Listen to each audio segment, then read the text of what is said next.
Okay. Yeah. So I'm assuming you all can see me, and you can see my screen. Can someone type in the chat if you can? We can. Cool. I'll begin. So yeah, welcome everyone. This is the second talk in our series called Tech for Entrepreneurs and Dummies. The title for this talk is going to be DevOps and Cloud Infrastructure. We'll start with cloud infrastructure, but DevOps is first just because the title looked better that way. So yeah, I'll begin with an intro. I am Tirth Jain. I'm a sophomore in CS. I'm also the dev team lead at BitsACM. You probably don't care about that. Here is where you can find me on the internet. I'm also head on home dev on Celica. If you want to tell me how much this talk sucked, you can do that on Celica. Uh, Apart from these, I handle all deployment and scaling operations for Assist. So Assist is a Bitsin startup. It's a social media app. So as part of the job, I have worked with AWS on a daily basis for the last 8 months. So yeah, enough about me. Let's begin. So once you have an application, you'll probably want to share it with people. So you had an idea, you built an application, you wrote a server, you wrote a client. If you attended yesterday's talk, you'll know what I'm talking about. So you did all that, and now you want to share your application with people. So you'll probably not do that on your own computer. That's a very bad idea. So you'll get what's called a server. So wait, start the pointer. Yeah. So this thing here is a server. A server is just another computer. It has some RAM, it has some disk storage, and a processor and all. So you get a server, you put your application on it, and you serve it to people using that server. So so server is offered by a provider. These people, this can be DigitalOcean or AWS or something similar. You can, if you're starting, you can get a small server, their smallest server. It'll probably be covered by free credits, and it'll last you a long time for you to test your application enough. Another thing you can do is deploy it on a managed platform. A managed platform is something like Heroku or DigitalOcean app platform or Zeek.co. That's a new one. So what that helps you do is you just give them your code and they handle everything else. You don't have to worry about what it means to put your app on the server. They just do it for you. So this works fine until you have like 10 users or like 15, 20 users. But as your application grows, its needs will grow. So once you get more users, you probably won't be able to handle everything with that $5 server you bought. Uh, let's take an example to see what I'm talking about. Yeah. Let's assume you're Google and you're running your own YouTube. So I start with server. I had server one. So now YouTube in the beginning was a small application. It had only 10 users. And no, let's assume it had 100 users, not very small. And then as it became popular, it grew in popularity. So increasing popularity means increased load on the server because many people are going to be using your application at the same time. So the resources required by this application increased. So so now YouTube is growing bigger in size than this server can provide. So my first idea as Google was to increase the size of this server. So what I did was increase the server in size. I bought a bigger server. I paid my provider $20 to give me a server with double the RAM, double the disk usage, disk storage, and now I have YouTube running. So YouTube kept growing in size. Now this became bigger than this server too. So as you can see here, I can't keep doing this because firstly, getting a bigger machine means downtime. Now, what downtime means, think about it like this. If you want to install more RAM on your computer, you'll have to shut it down at some point at least. So it's not feasible when you have users constantly running your application because no one likes it when your favorite application goes down, right? So this does not work well forever. Another thing is you can't keep growing your server in size because there's not enough RAM in the world to allocate it to your server. So let's say you have like a billion users. YouTube probably has a billion users right now. you can't have a billion users all getting served by the same server, because I can't keep making this bigger, because at some point I'll have to stop, because that becomes not feasible for me.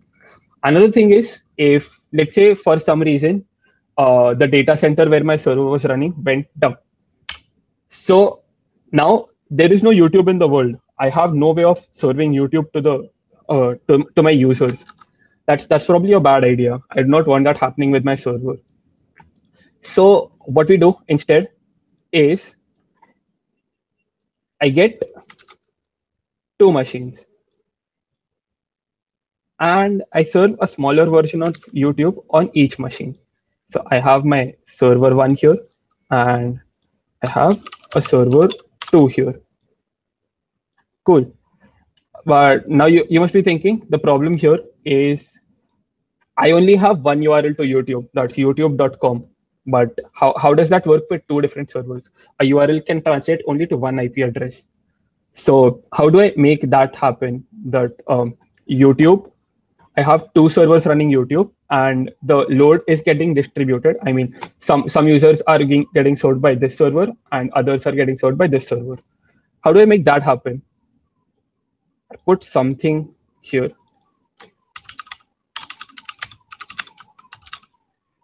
Now this machine will magically transfer. So like you as a user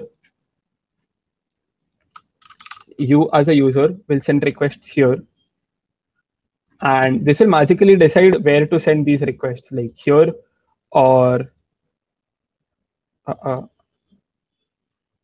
here. Here. So now this machine is serving YouTube to like a million users, and the load is getting balanced between both of these machines. So now this is more feasible for me, because if I have more users, I can always do this, and then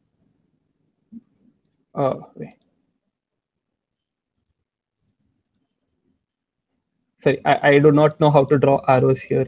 Yep, I can do this. So now I have three machines running YouTube all for you, but for you, YouTube is only one IP address, that's youtube.com.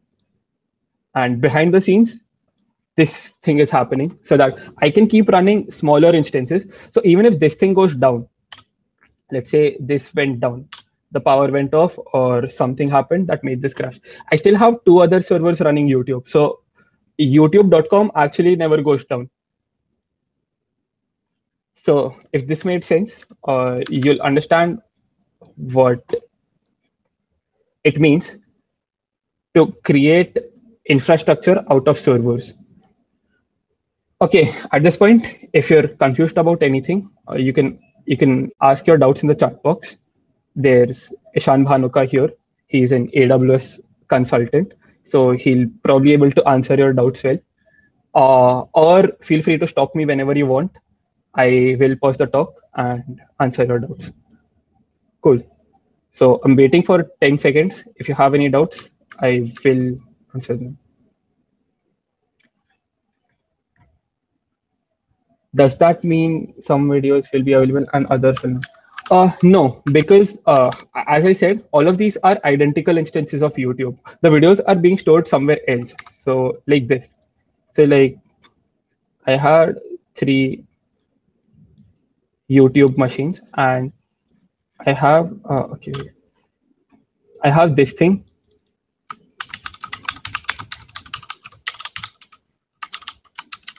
I have this storage somewhere. So this thing is available to all of them, if that makes sense. So, right, I can, so this, I'm assuming this doesn't go down, but my problem was to serve that video to every client. So this is a very bad arrow. I will shift this. Yeah. So my issue was to serve the video. So I can store the your videos in one place, but serving them to you can be handled by three different machines, or I can have two different servers.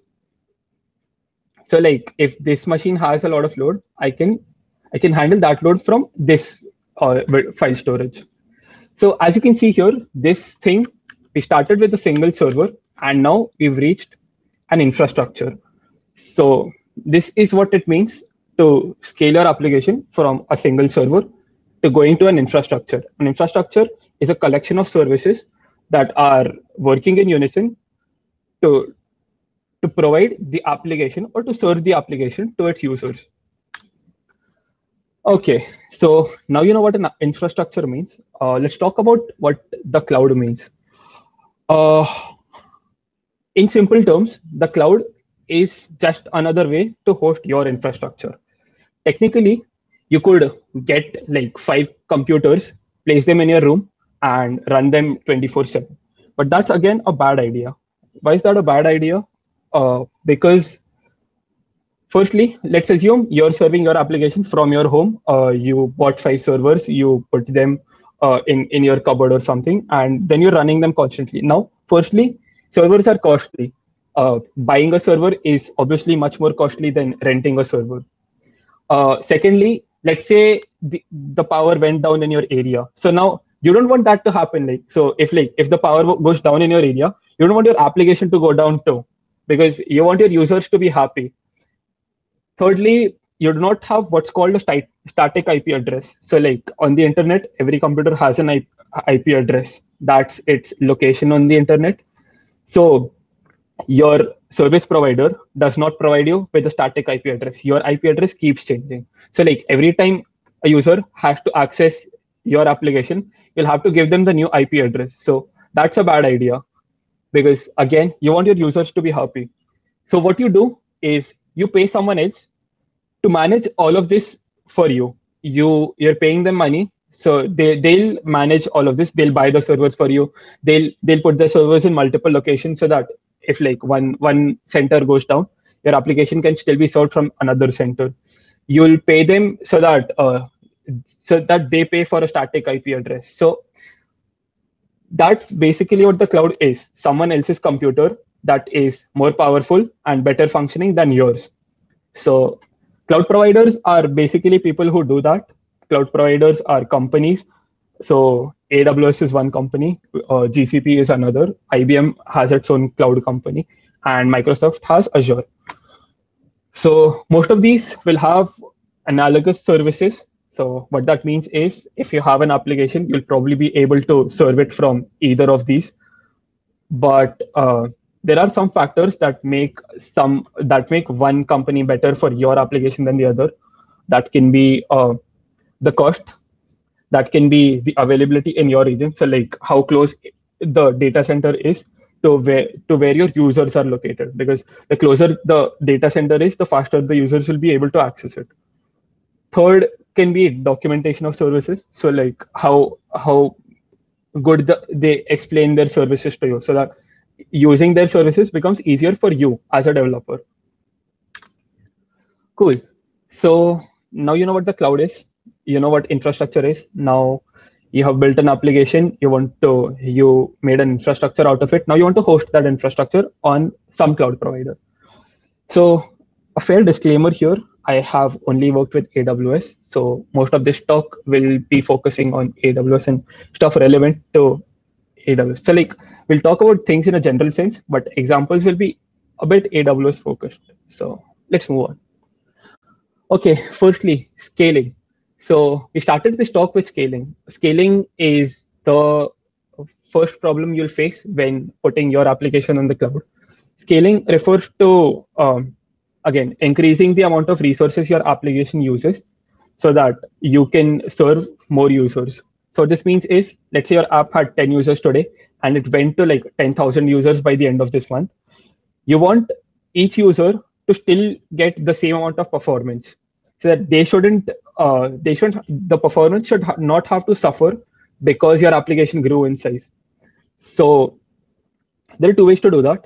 As you talked, you can either scale vertically upwards. That means you can increase the amount of resources you're giving to your machine, or you can scale horizontally. That means you can increase the number of machines you're serving your application from. Uh, let's take a look at this again. So here we looked at,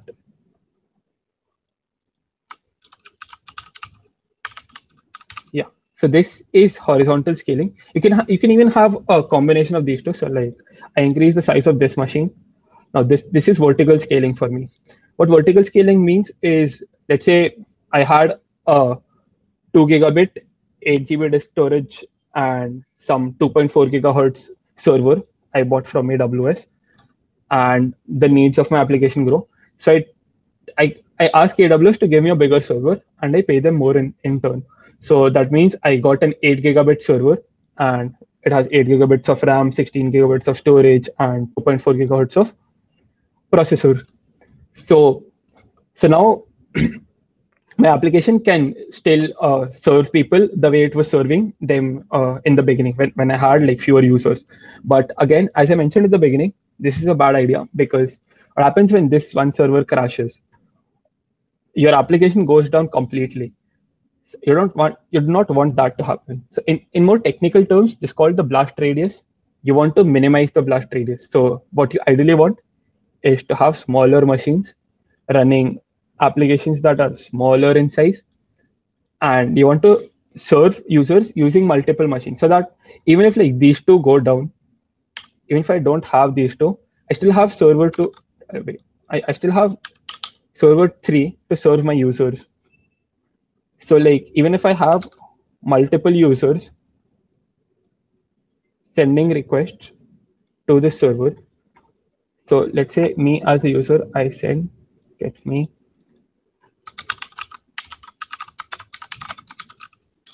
this one requests a cute cat video.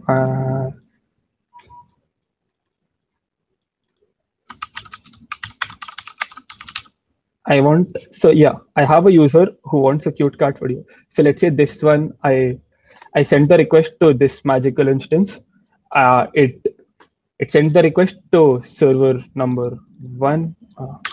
Yeah, it sent the request to server number one. This is processing, and this server is now serving this user. So we can create an arrow for that. The server is serving this user a cute cat video. So now this server is busy, but YouTube has more servers to serve Eminem rap songs to the second user. So this goes to the second server, and let's draw an arrow for that too. Yep, okay, this is very shady.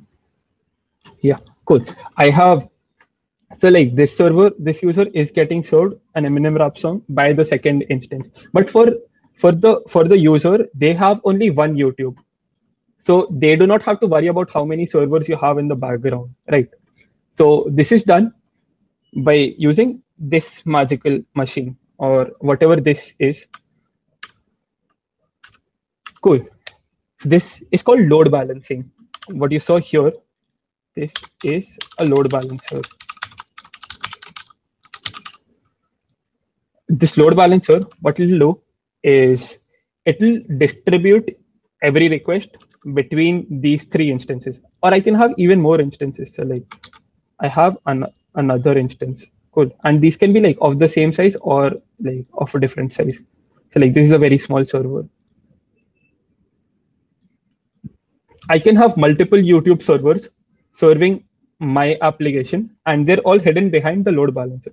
So the user, like when the user enters youtube.com, the request goes here, and then based on which server is free, like this one's occupied, this one's occupied, this one's free. So I can give it to this server, or I can give it to this server, and then the server can serve the client respectively.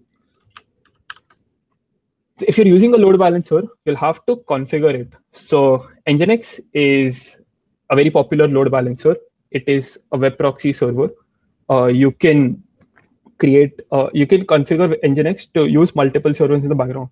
So this code snippet you're seeing, this is very small configuration for Nginx. Do not worry about upstream and all. They're all technical jargon. Consider this: server one, server two, and server three. So I have two servers, backend one and backend two. Now I've given a weight of 5 to the first server. What this means is my first server is 5 times as big as the second server. In simpler terms, if I have 2 gigabits of RAM on my second server, I have 10 gigabits of RAM on the first server. So now if I have requests, if I have 6 requests, 5 out of those 6 requests will go to the first server because it's more powerful, and the sixth request will go to the second server. And in an extreme case where both of these go down, when both of these are not available, I can also configure a backup server. So like, let's say this one's my backup server. So if all these go down, all of these go down, I can still serve my users with the backup server. So this is what load balancing means. It's basically distributing the requests or distributing your users between servers, so that you can scale horizontally with virtually zero downtime and keep serving more and more users as your application grows in popularity. Okay, we covered a few concepts here. I'm gonna take a break. I'm gonna get back to you and just take a vibe check. Servers direct request to the app and send back data to the user is the place where data. Uh, that depends. I mean, technically, any machine that is serving someone, that is like providing data to a client, can be a server. So technically, yep, the place where you're storing your videos and where they're being accessed from can be a server. This load balancer. Oh no, you can have a load balancer behind a load balancer. Like I can have a load balancer between these two machines. This is probably not very visible, but I can have a load balancer that's serving these two machines, and I can serve, like, this load balancer can direct to this load balancer, and this load balancer can further like direct requests to the respective server. So if you can understand what this means. Yeah. So if that answered your doubts. Cool. I'll be moving on now. So yeah, as I said, I work for Assist. So my job is basically to not let Assist go down. So how do we do that at Assist? So these are all proprietary terms for the same thing. So EC2 is basically what AWS calls its servers. So if you want a server, you buy an EC2 instance from AWS.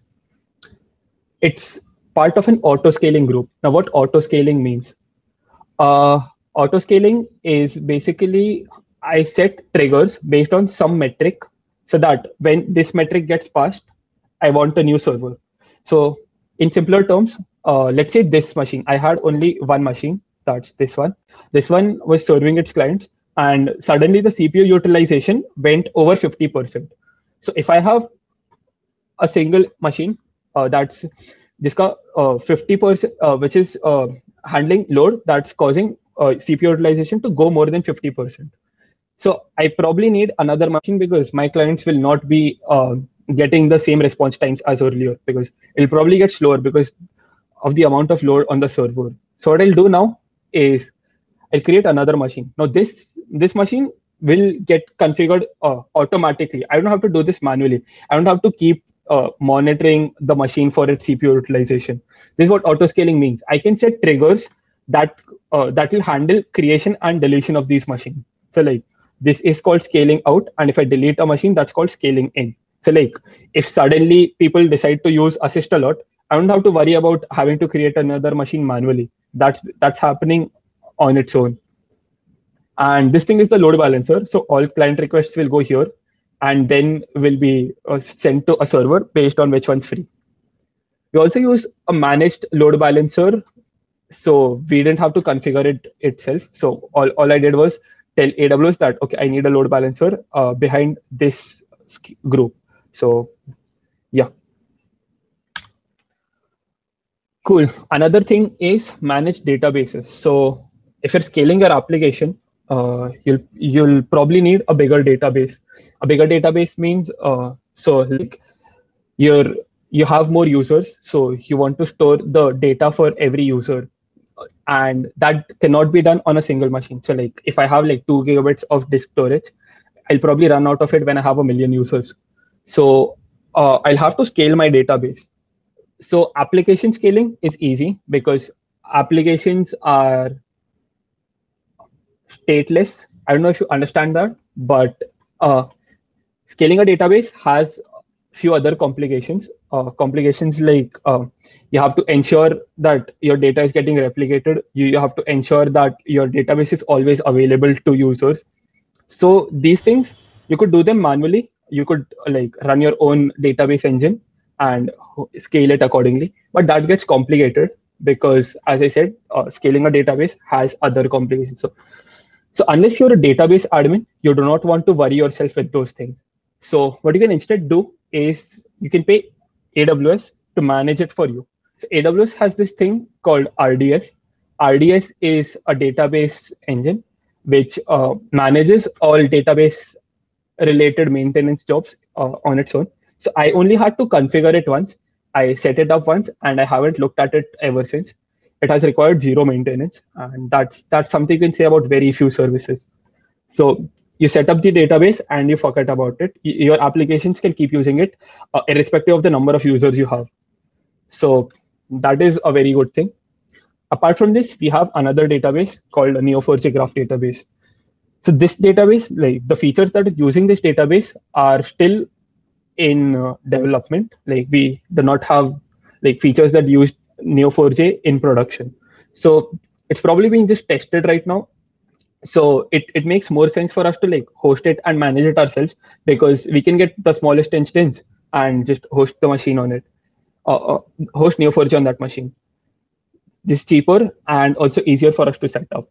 So once the needs grow, we'll probably have to switch to a managed database for Neo4j too.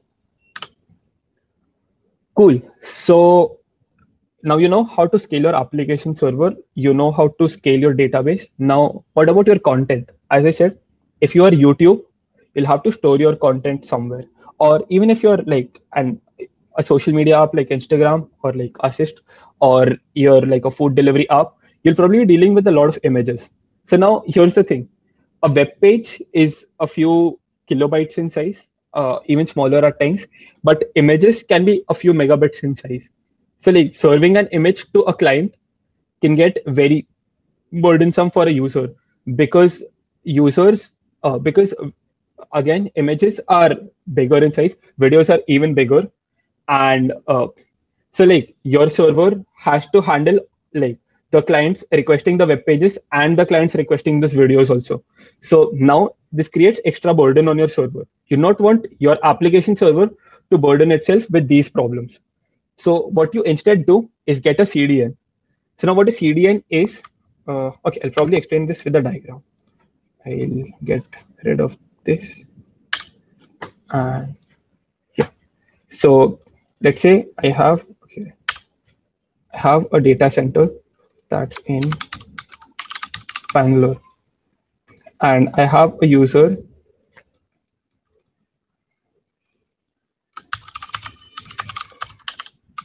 in the US. Good. So like these are very far away from each other. My server was running in Bangalore, and I had a user who's living in the US. Now this guy requests something from me, like let's say I requested cat gifs from the server. Now transferring the cat gif from Bangalore to the US is cumbersome. It takes a lot of time and it wastes a lot of resources which the user does not have a good enough experience because of the latency he has to face. What I can instead do is save my files on a CDN.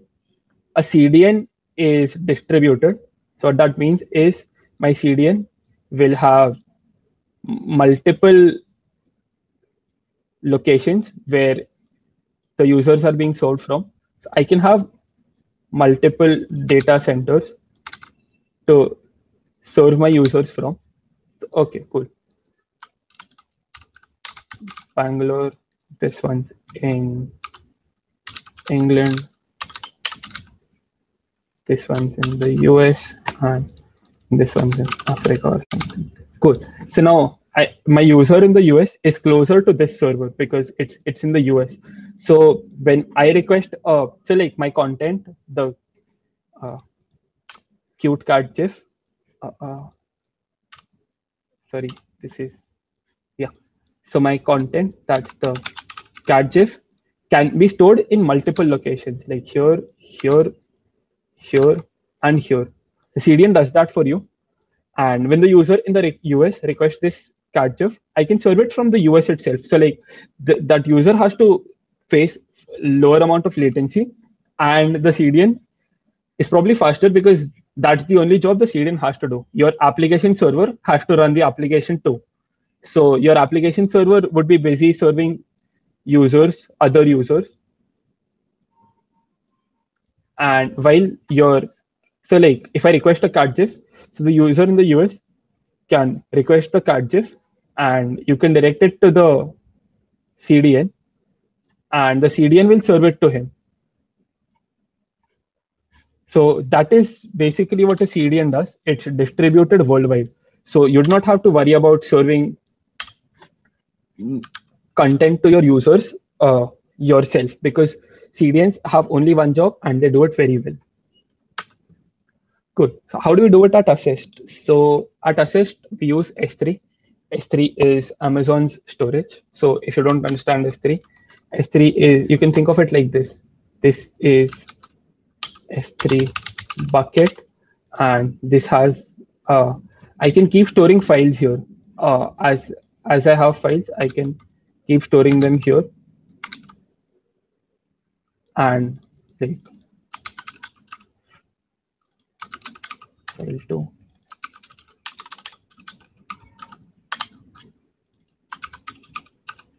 Cool. So I had 4 files. I can like, so this does not have a fixed size. All the only one job S3 does is storing files. So I can store multiple files here without having to worry about my disk storage or like the amount of space I'm wasting on my server. So once I have stored all my files on S3, I can then expose them via a CDN. That's CloudFront. So what CloudFront does is it will serve, as I explained before, it will serve content to users based on the location that's closest to them. So CloudFront will get its data from the S3 bucket. So like if I request file 1, I request a file 1. So file 1 will go from the S3 bucket to CloudFront. CloudFront will probably cache it somewhere. So caching is basically saving files for faster access. So like my S3 bucket was probably in Bangalore. So file 1 was in Bangalore, but this one is in US. So what happens next is this data center in the US, that's part of my CloudFront distribution.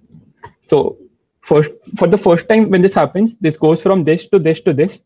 So file 1 now has a copy here. So now next time when I request file 1, this will come from here, because this is faster access, if that made sense. So yeah, that's basically how we do it at Assist. So clients can also like, so like, if I have my app server,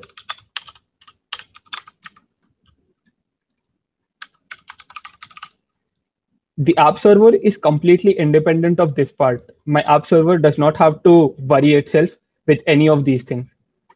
So as a user, if I want to upload a file, it goes from here to here and then probably here. The app server is independent of this. The only thing I'm storing in the app server is the URL. So like I can have a URL that's something like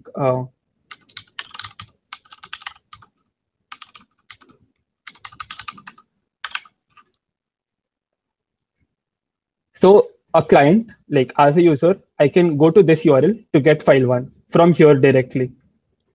I never have to touch the app server. So the app server can keep doing its job, that is serving the application to its users. So all the content and the media files, which are bigger in size, can be handled by CloudFront and S3 together. Cool. So yeah, so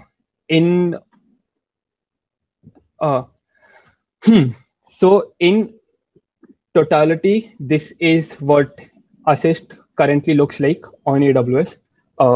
Now you'll probably be able to understand how this is an infrastructure. We have multiple places where our data is stored. we have multiple machines that are running the same application. We have a load balancer. This is just the DNS. Lambda is another AWS service. You don't have to worry about that. S3 is the bucket. CloudFront is the CDN. So like as a user, everything is hidden behind these two. The only 2 points of access I have as a user are these two. And these are like, firstly, and secondly,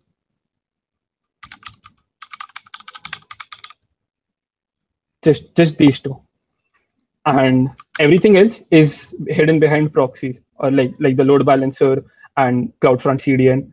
So Route 53 is just the DNS. What the DNS does is translates a URL into an IP address. So yeah, that's all. Okay, this incorrect. Yeah, cool. So like getassist.app translates to this thing, and this is all the DNS does. So if I have DNS, this is what will do. Translate this URL into this IP address. Cool. So this is all I had to say about infrastructure. I'll come back to you again for a vibe check. Is RDS costly than normal? Yeah, it is costlier because there's other stuff that's being handled for you. Okay, Ishan is answering that. That's cool. If you have any other doubts, you can ask me right now.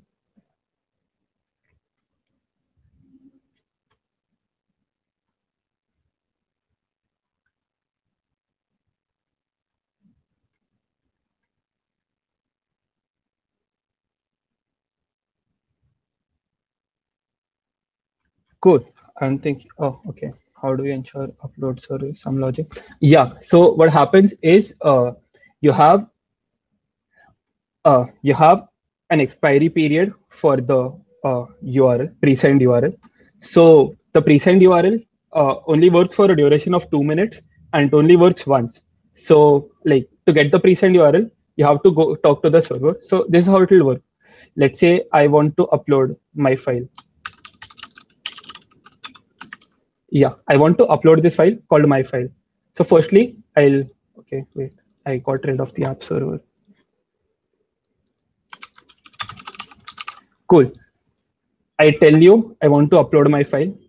The server will talk to S3. S3 will give it a URL.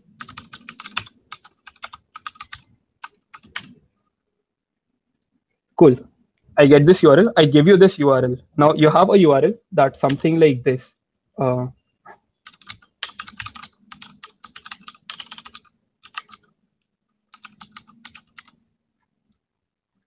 It's kind of like this. Now you have this URL and some other data that's protecting this URL from being abused. That is it has some authentication keys. It has an expiry period. And again, if I tell you that I want to upload my file, then you can only upload my file. I can't upload something like,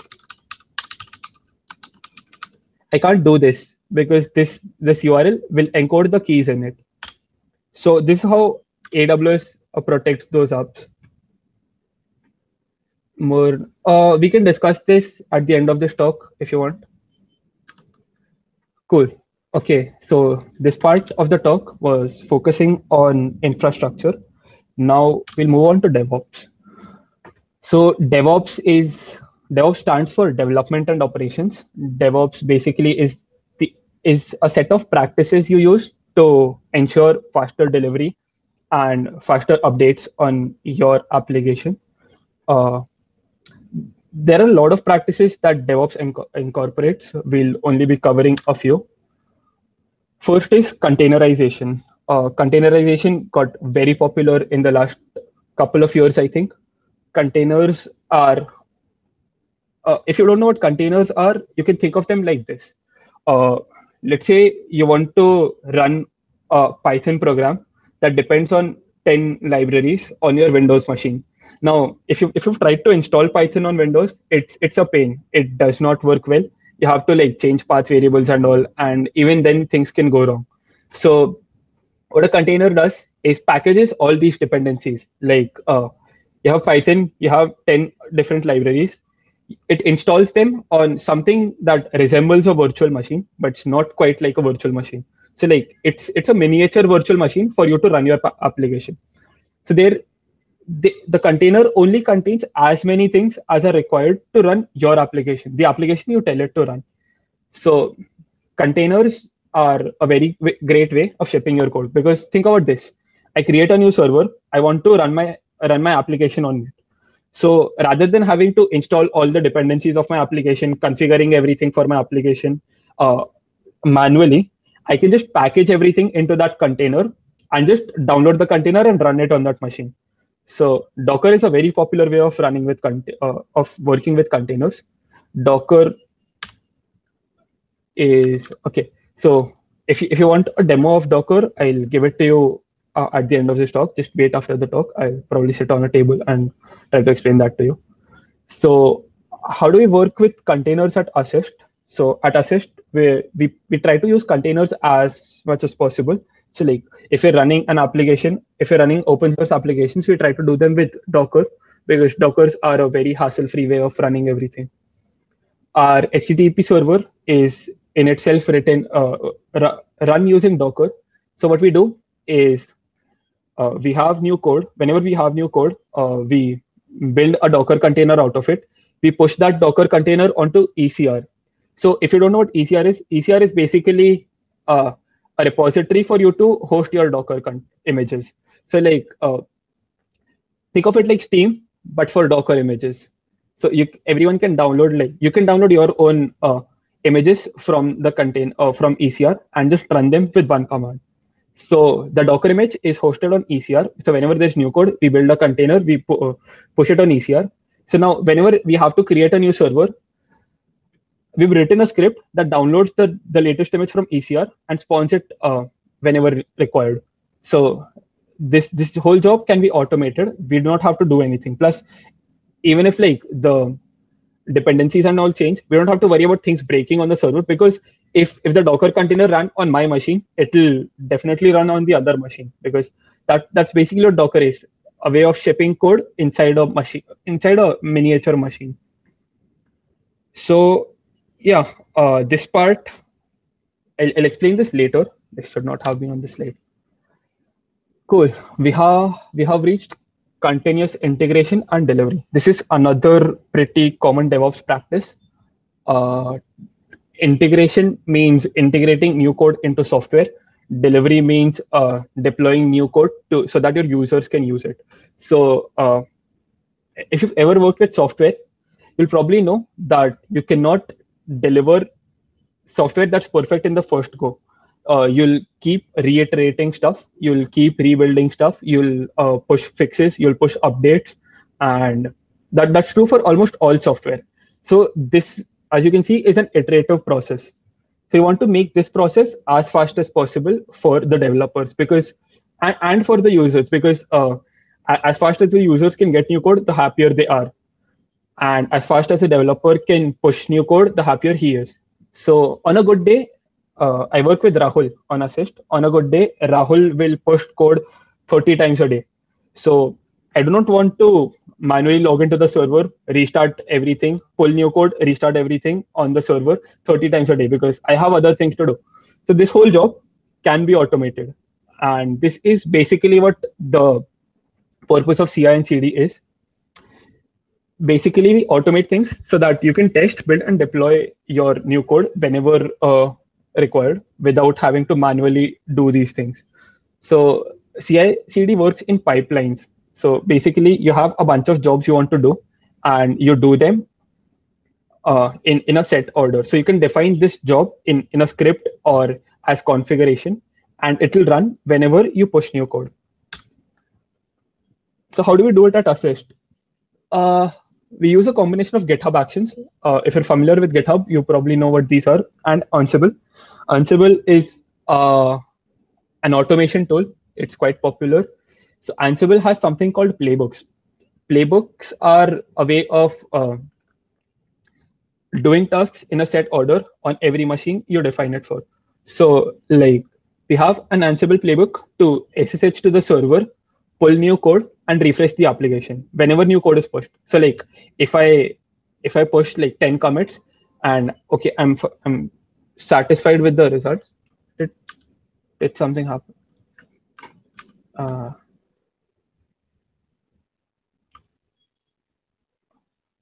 okay, cool. Yeah. So Ansible will access to the server. It will pull new code and refresh the application whenever new code is pushed. So like if I have 10 commits, I push 10 commits on the GitHub repository, and now I'm satisfied with the code, and I'm okay, and I'm sure that I want to put it into deployment. Like I want it to be in production that so that my clients can use it. So what I'll do is I'll run the Ansible playbook so that uh, each server that is running assist can get the new code instantaneously. So, but whenever we have dependency changes, so this means that we installed a new library or we updated the version of the existing library, you need to rebuild the Docker container because the dependencies have changed. So to do this, we have another playbook. What it does is, so as I mentioned, we have ECR to store our Docker images. So we push the new Docker image to ECR. The playbook will pull the new image and reloads the container on each server. You can see this is an example of an Ansible playbook. Is this code visible to you all?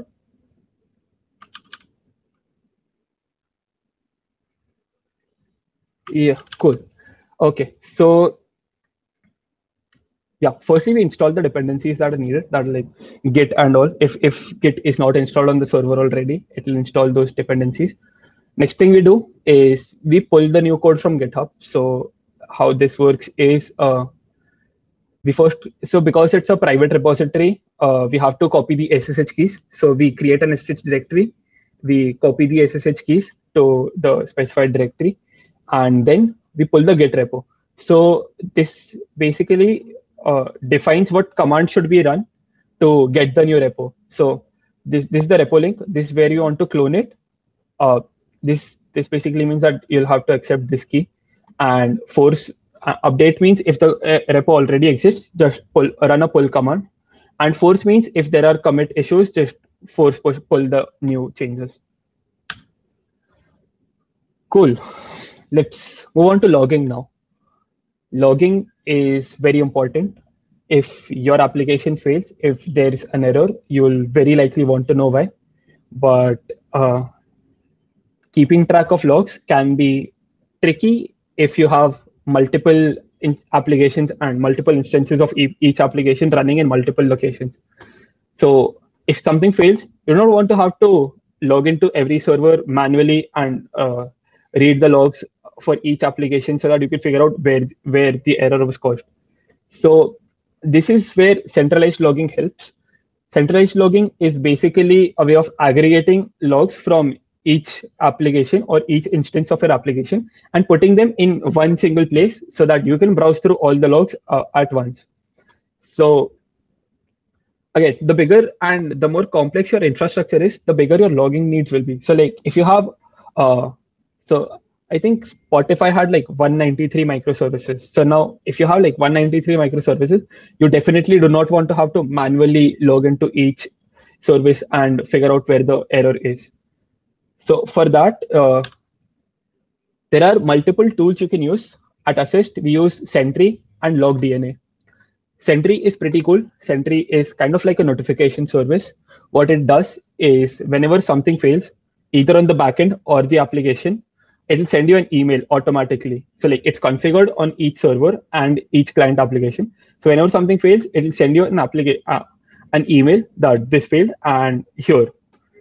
Another is LogDNA. LogDNA is basically a log aggregator. So we have a Django app running, we have Nginx running, and we have other services running. So like to aggregate all logs from these services, we use LogDNA. LogDNA basically combines all of these logs and puts them in a web page, and you can like filter those and other stuff like that. You can like apply filters and browse through them, and just gives you a prettier view of the logs.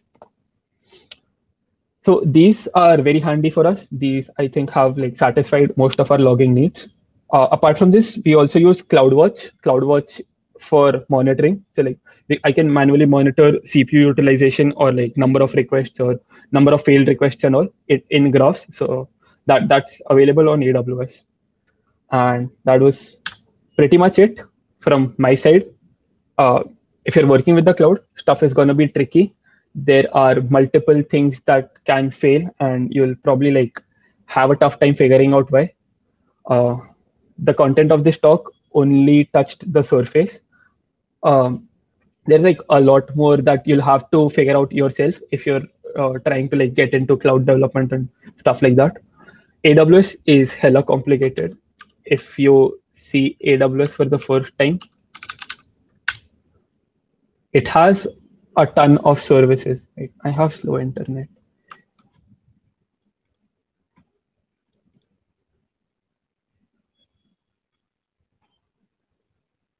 Yeah, check out the list of services AWS has. This is pretty daunting for a beginner, right? But uh, it gets easier when you like work with smaller services, and it's in the end it's like very fun and can be very satisfying because like you get to see your software running in production, you get to see users use it live. Plus automating things is always fun. So like when you run an Ansible pipeline, it is extremely satisfying.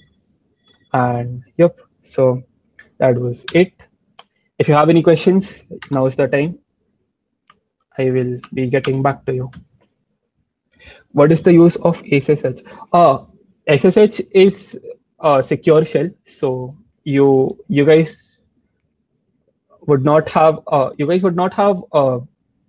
worked with the Prithvi server, right? So think about it like this: you have your laptop and you have another computer.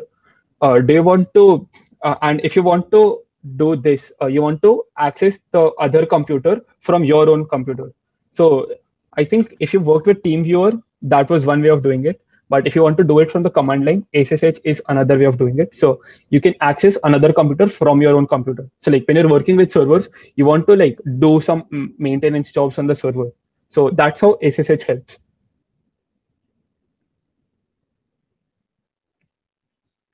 Cool. How does the load balancer direct requests after, let's say, 5 requests to the 5 itself? So different load balancers have different algorithms. So Nginx has its own algorithm. Probably you could probably keep track of the number of requests you've sent to each server. This is static load balancing. There's stuff like dynamic load balancing and all. So dynamic load balancing depends on the state or the health of the server that you're running the application on.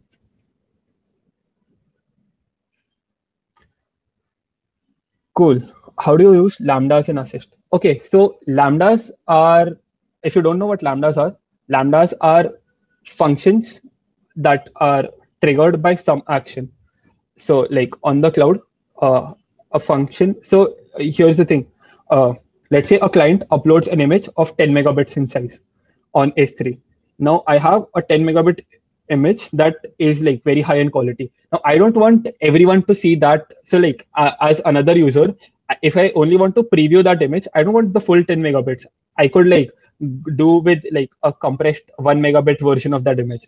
So like on S3, I want to keep 2 copies of each image, a high resolution one and a smaller resolution one. So I can configure a Lambda that does basically this. Whenever a new image is created on S3, it takes that image, compresses it, stores it in a different directory in a smaller size. So that when clients request a preview, I can send them the smaller image. So to automate this job of compressing images, I set up a Lambda.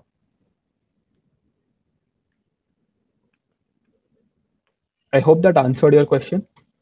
Uh, cool. What is a reverse proxy? Uh, Basically, like if I have requests coming to my server, Nginx can work as a reverse proxy. Nginx can forward requests to the uh, servers running behind Nginx, and then so that your clients do not have to worry about how many servers I am running on the behind or like how the server is functioning. My client, like as a user, you only have to interact with Nginx. If that answered your question. Cool. We also have Ishan. Ishan, can you come backstage? What do you mean by backstage? Yeah, here. Cool. Yeah, So you want to answer doubts there. yeah. So I'll just share my. Uh, Wait, I'll stop presenting. Hi. Yeah. So Teerth did a wonderful job of explaining how he actually used the cloud for his Assist app, and there were some really good questions. Um, I'm working with AWS. Graduated in 2020, and I'm working with AWS as a cloud consultant.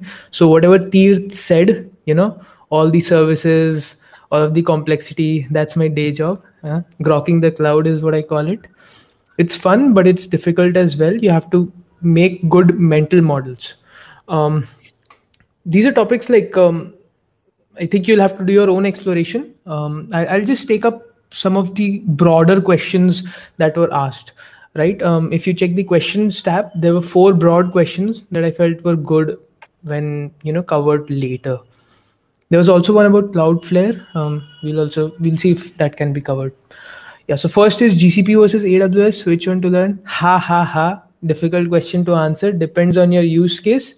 And I am biased, but what I feel is that AWS is more low level, so you'll be able to better fit it into your mental model of a computer. You work on a laptop that you can use as a dev environment. That model will fit better in AWS. You'll be able to adopt it easily if you can find the right things to read. Like Tirth said, there are a lot of things, but if you find the right things to read, you'll be able to fit it very well with your existing mental model. How do you keep the cloud bill in check? There are companies that are trying to keep the cloud bill in check. Okay. So what you do is first, Tirth, can you show some of the diagrams that you created? Yeah, I'll have to present my screen. Which So which diagrams are it of? The draw.io the one. one where you had asymmetric instances. I think I messed it up. Yeah, I think. Yeah. So you can see that one instance is bigger than the other, but what happens in reality is that everybody does not watch YouTube all the time, right? You're not in, especially for example, if you take a time zone, India, everybody is not watching YouTube from 4 a.m. in the morning to suppose 8 a.m. in the 8 a.m. Sorry, 4 a.m. in the morning to 8 a.m. in the morning, right? Those 4 hours, this huge instance of yours is consuming money, which it should not. So you need to understand that this is a computer running in the cloud. It's like you're running your laptop in the cloud, which is much bigger and virtualized, but it's still consuming energy and still costing you money. So there are a lot of mechanisms. One of them is to schedule your compute. You schedule that from 4 a.m. to 8 a.m., your YouTube servers will not be running. That's one of the techniques. That's called scheduling. The other one is, suppose, say, right sizing. Maybe your peak traffic, for example, if you take customers who are in all of that IPL betting and all of that, right? They are making IPL bets, but what happens is that during IPL times they have a huge amount of traffic because thousands of people are watching and making bets. But when IPL is not going on, they don't have a lot of traffic. They still have some traffic, but they have a lot less. So that's called right sizing. You don't buy a huge and powerful laptop just for all of the time. You just buy it when you need it during the IPL time, and then you can buy a smaller one, right? These were 2 simple techniques, but it's a very complex topic. I can share a few links later. SRE versus DevOps. Can you explain the context of the question a bit? Because SRE is more like site reliability engineering. DevOps is about deploying. Can you give more context? We can answer that. While communicating with the server, the encryption of the data is important. Any new innovations in encryption between product and server for research interests? So the most common one is TLS. I'm sure you've heard of it. Tunnel. Should I share my screen? Yeah. How do I share my screen? Actually, I don't need it right now. Basically, if you search for TLS, it's the most commonly used protocol that makes HTTP into HTTPS. If you're talking about research, there is one thing that that encrypts the DNS requests as well. So when you are making any network request, the first thing that goes is a DNS request. You should check it up what it is, but that is not encrypted up till now. There has been a recent development that allows you to encrypt the DNS request as well. What it means is that your internet service provider cannot know what websites you're accessing, right? That's one thing. If you want to start for research purposes, yeah. SRE versus DevOps, the person, Sorry. did they leave? Do you want to take up the SRE versus DevOps, like the DevOps? I didn't get what the Neither did I. I'm not sure what they're talking about. So I think we move on to other doubts for now. There's like a lot of doubts in the chart. Okay. Cool. A single I've database heard can only SRE is a way to implement DevOps. Okay. So SRE is talking about one side of DevOps. Wait, I'll share my screen for a bit. Yeah, share my screen. How do I share my screen? I think AWS does have AWS Educate, so you can like it's free with GitHub Education. So if you have the GitHub Student Pack, you can you see my register screen? for courses on AWS. Can you see my screen? Yeah. Yeah. So let's check a DevOps delivery model. So DevOps refers to a whole pipeline of things. Yeah. Okay, not this part. Not this part. Yes, this part. So the SRE part comes into the monitoring phase, right? This is where SRE comes in. Suppose you make some changes to your code, you deploy it, and it broke because suppose something went wrong that wasn't caught in test. Softwares grow very large and very complex. That is where the monitoring part comes in. It monitors that what the existing service you're providing went down because of the new deployment, and it rolls back. What rollbacks mean is that you deployed a version 2 of your website and you found that it's giving some kind of errors. You monitored that, and then you went back to your version 1 of your website.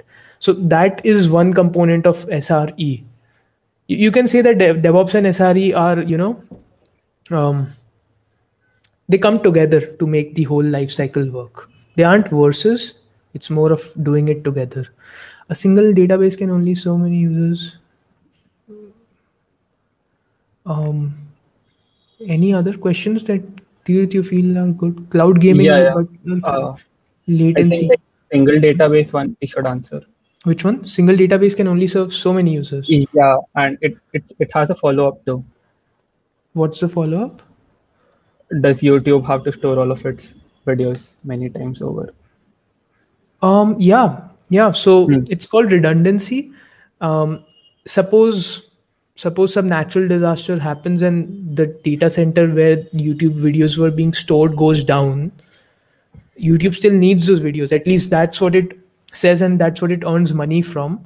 So it makes copies of all of those videos. It compresses them and stores them in a place where it can, in kind of like a cold storage. So it isn't serving your videos from that cold storage, but it's keeping a backup, right? It's like the opposite of a cache. You can imagine it this way. Let's try this one. So if you imagine YouTube videos being stored here, right? And this can be multiple copies. Everything on the web is multiple copies.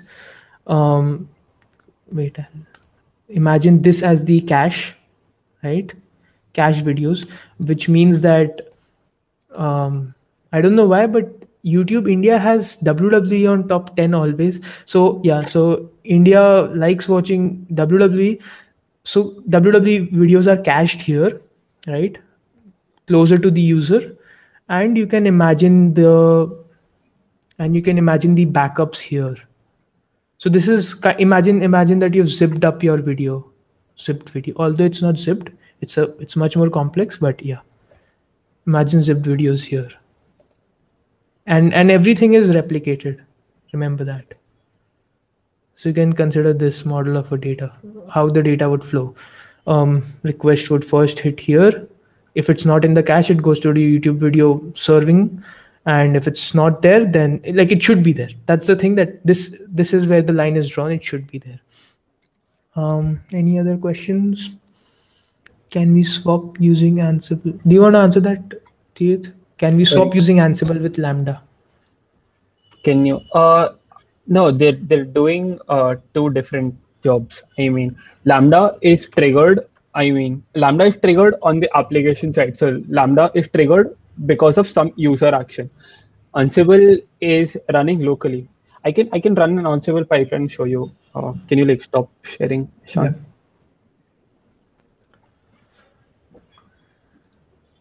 There's a side question here. Since computing power and storage are along with privacy are essential, should you buy GPUs or TPUs? So if you're talking about you yourself, you should never buy GPUs and TPUs. Always use services by other tech giants, because they also have built-in very, very secure mechanisms so that nobody can access the data that's running through GPUs and TPUs. And it's just not financially feasible for you to buy it. Now, if you're a data privacy centric company that has a lot of customers and that has the finances to run it and the expertise, then you can prefer that. But like that, the bar is very high. 99% times you don't need to buy your own stuff. Oh, cool. Can I take it from here? Yeah. Yeah, cool. So yeah, basically these are like Ansible playbooks for assist. This one's the hot reload one, and this one's the rebuild one. As I mentioned, we need two different playbooks. This one's the one I showed you, and there's another one. So like I can run this using this. Yeah. Wait, can you see this? Wait, if you can't see.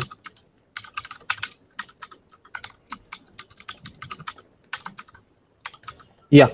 So this is the command. I run this on my local machine. I give it the SSH key and all, and I run it as this user, and see what it will do. It is running on this server for now. For now, we have like one instance running. So all of this is happening on this server. And get full. So like there was new code. So there was some change on one machine. So that is pretty much how Ansible works. If you have like more doubts, you can talk to me later about Ansible. I just want to take up one question. So someone asked about Cloudflare workers. That's a very, very good question, by the way. What's the different? Yeah, we'll share recordings. Yeah. So just a second, Abhirath, we can probably stop recording now. Cool. So if you want to start the recording, we have to end the session then. Okay, never mind then. Let's finish I think that's the last question as well. It's over time. So Cloudflare workers and Lambda functions are compared. That's a very good question. How do we explain this? Let's see. I'll share my screen.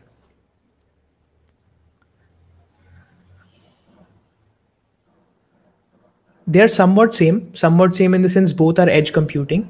What edge computing means is that, okay, let's take it here. This is a data center. A data center has hardware for a lot of stuff. It has hardware for databases, powerful GPU machines, all sorts of stuff. Now you have CDN. In AWS lingo, that's CloudFront, right? CDNs are much more closer to the user. Is this a user? Yeah, we have a user here. Yeah. So CDNs are much closer to the user. Now what CDNs are, they're mostly servers, but they serve content, right? But they're still servers. Imagine your laptop. that's your laptop. This is a laptop in the cloud, so it can still run programs, right? And that's what edge computing means. Edge computing is trying to do is, do I have a bigger? Imagine this. This part is serving the CDN serving content. This part of the CDN is running computational workloads. And why is it possible? Why not run in the data center? Because it has lesser capacity. It has lesser redundant. It has other features are reduced, but you can still run programs on it. And the difference between Lambda is that Lambda runs on something called micro VMs. Micro VMs is a whole other topic you can search about. And what Cloudflare does is Cloudflare runs on Wasm. So you can search up that. Wasm is your code is compiled to something called WebAssembly, and the computation is run on the WebAssembly part of it. While Lambda is more of a runtime. In Lambda you upload your code to Lambda, and that is what's run. Wasm and Wasai, yeah.